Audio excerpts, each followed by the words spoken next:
Baik, selamat siang, salam sejahtera untuk kita semua. Terima kasih Bapak dosen atas waktu dan kesempatan yang diberikan kepada saya. Saya mahasiswa atas nama Christian Valentino Futis, NIM 21011500064. Di sini saya akan membahas materi strategi pembelajaran yang terdapat pada bab 7 mengenai metode dan media pembelajaran dalam standar proses pendidikan. Yang pertama, A. Penggunaan metode pembelajaran. Seperti yang telah dikemukakan di MOOC, metode adalah cara yang digunakan untuk mengimplementasikan rencana yang sudah disusun dalam kegiatan nyata agar tujuan yang disusun tercapai secara optimal. Keberhasilan implementasi strategi pembelajaran tergantung pada cara guru menggunakan metode pembelajaran, karena suatu strategi pembelajaran hanya mungkin dapat diimplementasikan melalui metode pembelajaran. Berikut ini disajikan beberapa metode pembelajaran yang dapat digunakan untuk mengimplementasikan strategi pembelajaran. Di sini kita lihat yang pertama, yaitu metode ceramah. Metode ceramah dapat diartikan sebagai cara menyajikan pembelajaran melalui penuturan secara lisan atau penjelasan langsung kepada kelompok siswa. Metode ceramah merupakan metode yang sampai saat ini sering digunakan oleh guru atau instruktur.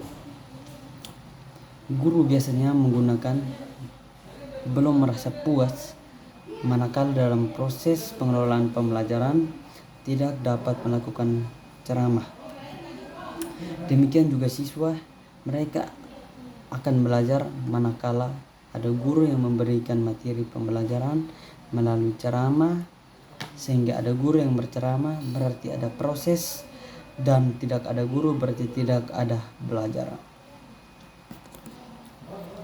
Metode ceramah merupakan cara yang digunakan untuk mengimplementasikan strategi pembelajaran ekspositori. Kita lihat yang pertama itu A. Kelebihan dan kelemahan metode ceramah. Ada beberapa alasan mengapa ceramah sering digunakan. Alasan ini sekaligus merupakan keunggulan metode ini. Alasan yang pertama, ceramah merupakan metode yang murah dan mudah untuk dilakukan. Murah dalam hal ini dimaksud proses ceramah tidak memerlukan peralatan-peralatan yang lengkap, berbeda dengan metode yang lain seperti demonstrasi atau peragaan. Yang kedua, kita lihat ceramah dapat menyajikan materi pelajaran yang luas. Artinya, materi pelajaran yang banyak dapat dirangkum atau dijelaskan pokok-pokoknya oleh guru dalam waktu yang singkat. Kita lihat yang ketiga, ceramah dapat memberikan pokok materi yang perlu ditonjolkan. Artinya, guru dapat mengatur pokok-pokok materi yang mana perlu ditekankan sesuai dengan kebutuhan dan tujuan yang ingin dicapai. Yang keempat, melalui ceramah, guru dapat mengontrol keadaan kelas, oleh karena sepenuhnya kelas merupakan tanggung jawab guru yang memberikan ceramah. Baik, lanjut yang berikut, langkah-langkah menggunakan metode ceramah. Agar metode ceramah berhasil, maka ada beberapa hal yang harus diperhatikan pada tahap persiapan maupun pelaksanaan. Yang pertama, tahapan persiapan, yaitu merumuskan tujuan yang ingin dicapai. Proses pembelajaran adalah proses yang bertujuan, oleh sebab merumuskan tujuan yang jelas merupakan langkah awal yang harus dipersiapkan guru. Yang kedua, menentukan pokok-pokok materi yang diceramahkan. Keberhasilan suatu ceramah sangat tergantung pada tingkat penguasaan guru tentang materi yang diceramah. Oleh karena itu, guru harus mempersiapkan pokok-pokok yang materi yang harus disampaikan sesuai dengan tujuan pembelajaran yang harus dicapai. Yang ketiga, mempersiapkan alat bantu. Alat bantu yang sangat diperlukan untuk menghindari kesalahan persiswi siswa. Alat bantu tersebut misalnya dengan mempersiapkan transparansi atau media grafis lainnya atau meningkatkan kualitas ceramah. Yang berikut, kedua, tahapan pelaksanaan. Pada tahap ini ada 3 langkah yang harus dilakukan. A.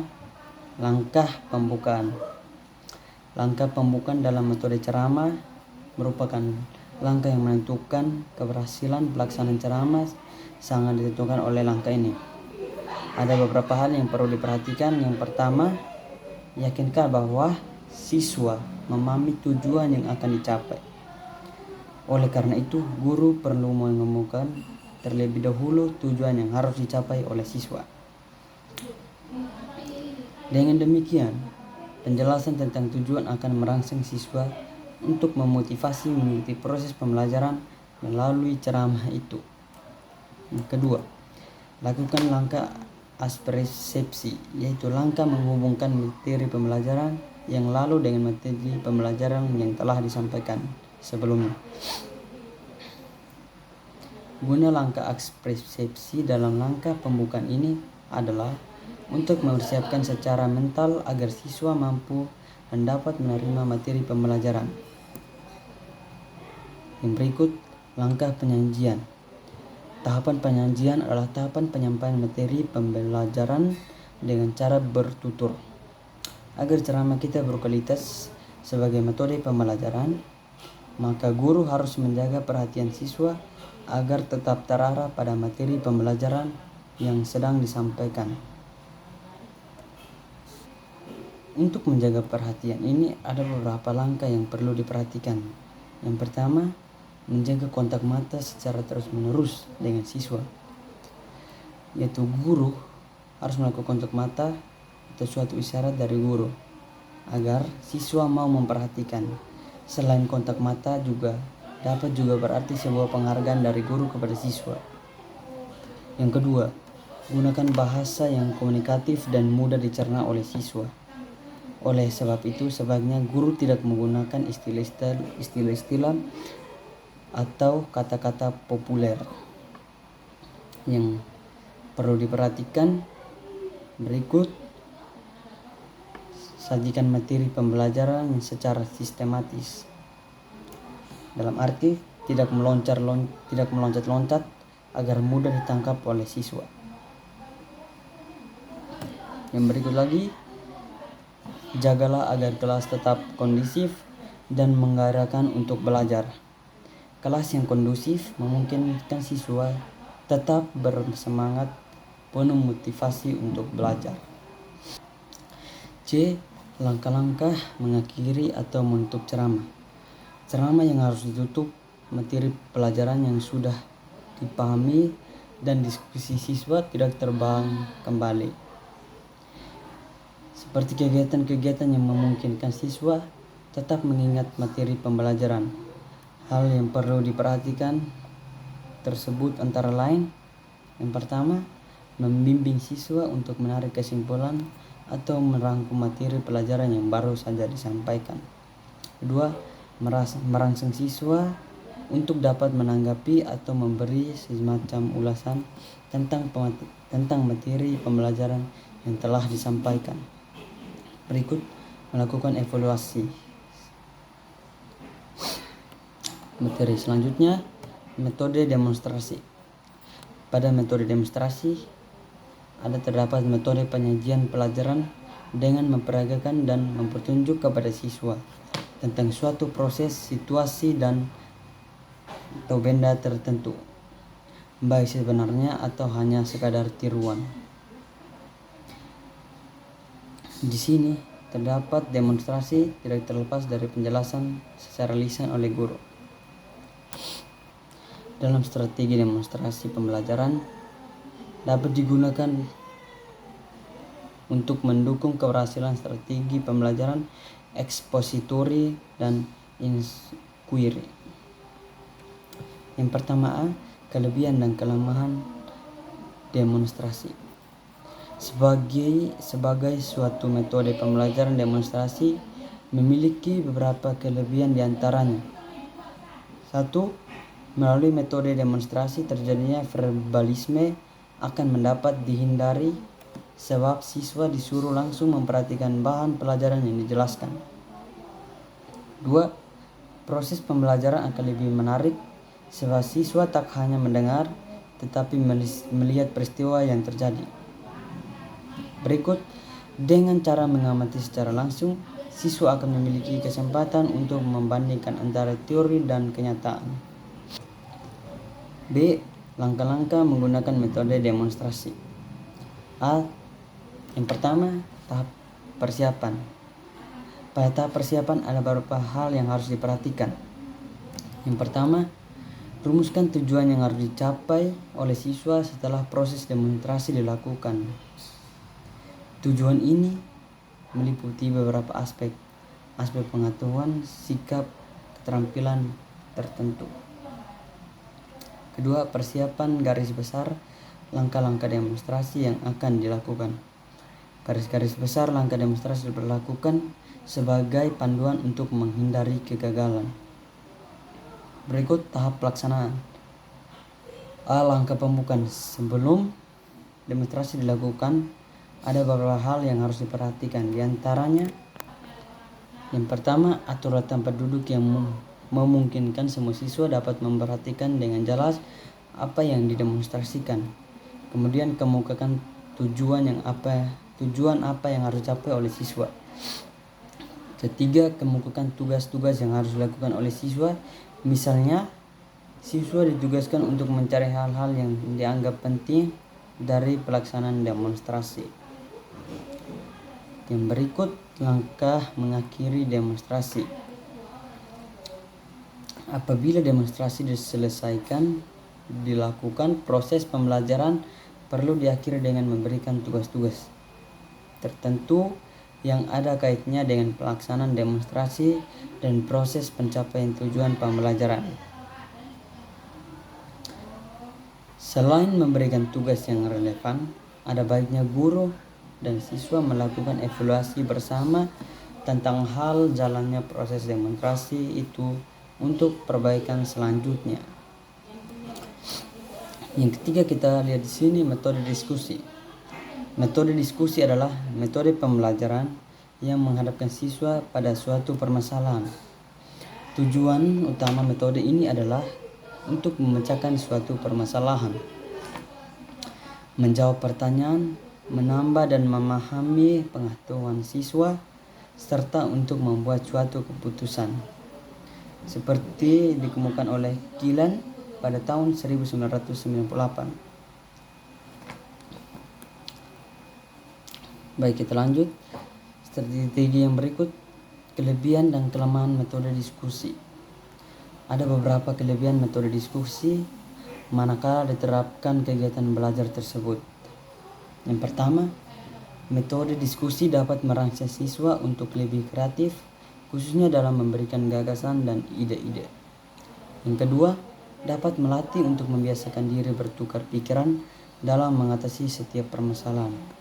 Ketiga, dapat melatih siswa untuk mengemukakan pendapat, gagasan secara verbal. Selain beberapa kelebihan diskusi juga memiliki beberapa kelemahan. Yang pertama, sering terjadi pembicaraan dalam diskusi dikuasai oleh 2 atau 3 orang siswa yang memiliki keterampilan berbicara. Yang kedua, kadang-kadang pembahasan dalam diskusi meluas sehingga kesimpulan menjadi kabur. Ketiga, memerlukan waktu yang cukup panjang yang kadang-kadang tidak sesuai dengan yang direncanakan. Keempat, dalam diskusi terjadi perbedaan pendapat yang bersifat emosional dan tidak terkontrol, sehingga terjadi pihak yang merasa tersinggung dan mengganggu iklim pembelajaran. Adapun beberapa jenis diskusi, terdapat bermacam-macam jenis diskusi yang dapat digunakan dalam proses pembelajaran. Antaranya yang pertama, diskusi kelas, diskusi kelompok kecil, simposium, dan diskusi panel. Diskusi kelas itu seperti yang telah dijelaskan adalah proses pemecahan masalah yang dilakukan oleh seluruh anggota kelas sebagai peserta diskusi. Yang berikut diskusi kelompok kecil seperti yang dilakukan siswa dapat dalam kelompok-kelompok. Jumlah anggota kelompok antara 3 sampai 5 orang. Pelaksanaan dimulai dengan guru menyajikan permasalahan secara umum. Berikut simposium. Itu adalah metode mengajar dengan membahas suatu persoalan dipandang dari berbagai sudut pandang berdasarkan keahliannya. Diskusi panel itu adalah pembahasan suatu masalah yang dilakukan oleh beberapa orang panelis yang biasanya terdiri dari 4 sampai 5 orang. Berikut langkah-langkah melakukan diskusi. Agar penggunaan diskusi berhasil dan efektif, maka perlu dilakukan langkah-langkah sebagai berikut. Yang pertama, langkah persiapan. Hal yang diperhatikan dalam persiapan diskusi diantaranya merumuskan tujuan yang ingin dicapai, baik tujuan yang bersifat umum maupun tujuan khusus. Tujuan yang ingin dicapai mesti dipahami oleh setiap siswa sebagai peserta diskusi. Tujuan yang jelas dapat dijadikan sebagai kontrol dan pelaksanaan. Berikut, menetapkan masalah yang akan dibahas. Masalah dapat ditentukan dari isi materi pembelajaran atau masalah-masalah yang aktual dan terjadi di lingkungan masyarakat. Yang berikut, mempersiapkan segala sesuatu yang berhubungan dengan teknik pelaksanaan diskusi. Misalnya, ruang kelas dengan segala fasilitas, petugas-petugas diskusi seperti moderator, notaris, tim perumus manakala diperlukan. Yang kedua, pelaksanaan diskusi. Adapun beberapa hal yang perlu diperhatikan dalam melaksanakan pelaksanaan diskusi.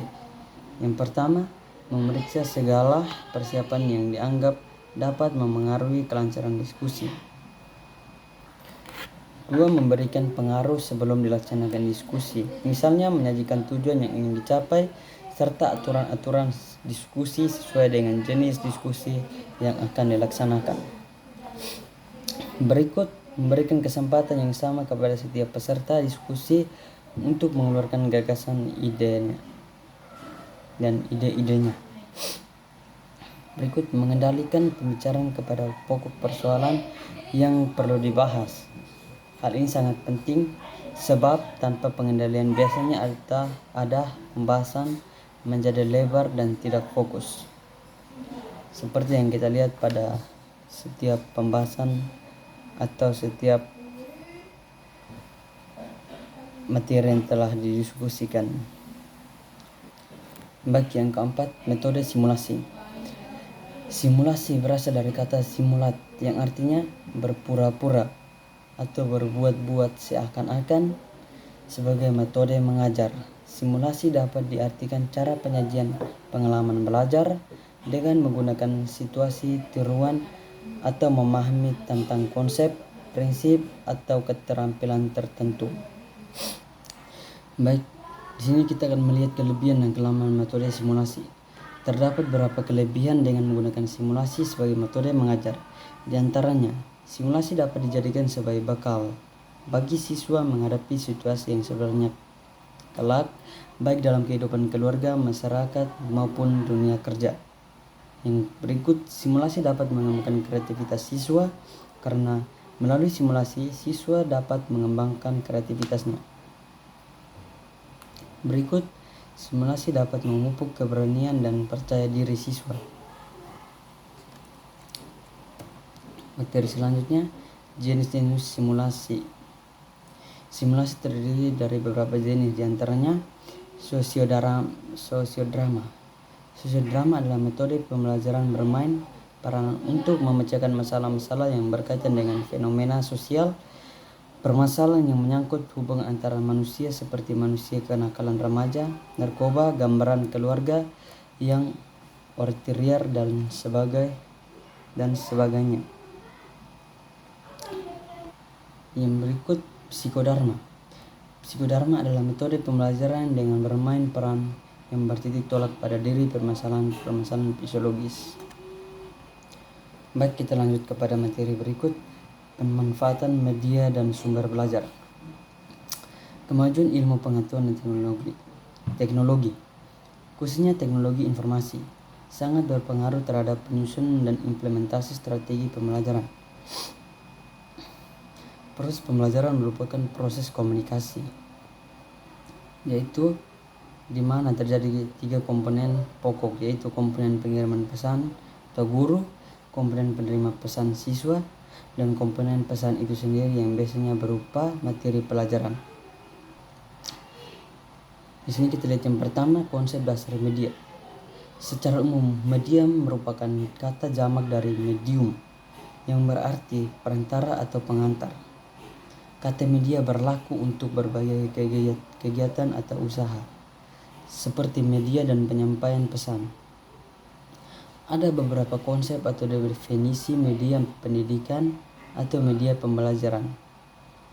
Yang pertama, Rusi dan Brianley pada tahun 1966 mengemukakan bahwa media pembelajaran adalah seluruh alat dan bahan yang dapat dipakai untuk mencapai tujuan pendidikan seperti radio, televisi, buku, koran, majalah, dan sebagainya.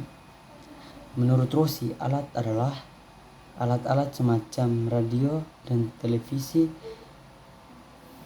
kalau digunakan dan program untuk pendidikan maka merupakan media pembelajaran. Selain pengertian di atas, ada pun yang mengemukakan pendapat bahwa media pengajaran meliputi perangkat keras, hardware, dan perangkat lunak software. Hardware adalah alat-alat yang dapat mengantarkan pesan seperti overhead, proyektor, radio, televisi, dan sebagainya. Sedangkan software adalah isi program yang mengandung pesan seperti informasi yang terdapat pada transparansi atau buku dan bahan-bahan cetak lainnya. Berikut kita lihat fungsi dan manfaat penggunaan media pembelajaran. Perolehan pengetahuan siswa seperti digambarkan Edgar Dale menunjukkan bahwa pengetahuan akan semakin abstrak apabila hanya disampaikan melalui bahasa verbal. Hal ini memungkinkan terjadinya verbalisme, artinya siswa hanya mengetahui tentang kata tanpa memahami dan mengerti makna yang terkandung dalam kata siswa. Maka secara khusus media pembelajaran memiliki fungsi dan peran masing-masing. Yang pertama, menangkap suatu objek atau peristiwa-peristiwa tertentu. Peristiwa-peristiwa penting atau objek yang langka dapat diabadikan dengan foto, film, atau direkam melalui video atau audio. Kemudian peristiwa itu dapat disimpan dan dapat digunakan manakala diperlukan. Yang kedua, memanipulasi keadaan peristiwa atau objek tertentu. Melalui media pembelajaran, guru dapat menyajikan bahan pembelajaran atau bersifat abstrak menjadi konteks. Yang ketiga itu menambah gairah dan motivasi belajar siswa. Seperti penggunaan media dapat menambah motivasi belajar siswa sehingga perhatian siswa terhadap materi pembelajaran dapat lebih meningkat. Baik, kita lihat materi yang berikut. 4. Klasifikasi dan macam-macam media pembelajaran. Media pembelajaran dapat diklasifikasikan menjadi beberapa klasifikasi tergantung dengan dari sudut mana melihatnya. Dilihat dari sifat media dibagi ke dalam yang pertama media audif, media visual, media audiovisual. Yang B dilihat dari kemampuan jangkauannya. Media dapat pula dibagi ke dalam yang pertama media memiliki daya liput yang luas dan serentak seperti radio dan televisi. Kedua, media yang mempunyai daya liput yang terbatas oleh ruang dan waktu seperti film, slide, dan video, serta lainnya. C. Dilihat dari cara atau teknik pemakaiannya. Media dapat dibagi ke dalam pertama, media diproyeksikan seperti film, slide, film, strip, transparansi, dan lain sebagainya. Berikut media yang tidak dapat diproyeksikan seperti gambar, foto, lukisan, atau radio, dan lainnya. 5. Prinsip-prinsip penggunaan media. Prinsip pokok yang diperhatikan dalam penggunaan media pada setiap kegiatan belajar mengajar adalah bahwa media digunakan dan diarahkan untuk memperoleh siswa belajar dalam upaya memahami materi agar media pembelajaran benar-benar digunakan untuk membelajarkan siswa, maka ada sejumlah prinsip yang harus diperhatikan. Di antaranya, media yang digunakan oleh guru harus sesuai dan diarahkan untuk mencapai tujuan pembelajaran. Yang kedua, media yang akan digunakan harus sesuai dengan materi pembelajaran. Setiap materi pembelajaran memiliki kekhasan dan kekompleksan. Materi yang berikut sumber belajar. Yang dimaksud dengan sumber belajar adalah segala sesuatu yang dapat dimanfaatkan oleh siswa untuk mempelajari bahan dan pengalaman sesuai dengan tujuan yang hendak dicapai. Ada beberapa sumber belajar yang bisa dimanfaatkan oleh guru, khususnya dalam setting proses pembelajaran di dalam kelas. Di antaranya, manusia merupakan sumber utama dalam proses pembelajaran. Dalam usaha pencapaian tujuan pembelajaran, guru dapat memanfaatkan dalam setting proses belajar mengajar. Yang B, alat dan bahan mengajar. Alat adalah suatu yang dapat digunakan untuk membantu guru, sedangkan bahan pengajar adalah suatu yang mengandung pesan yang akan disampaikan kepada siswa. C, berbagai aktivitas dan kegiatan.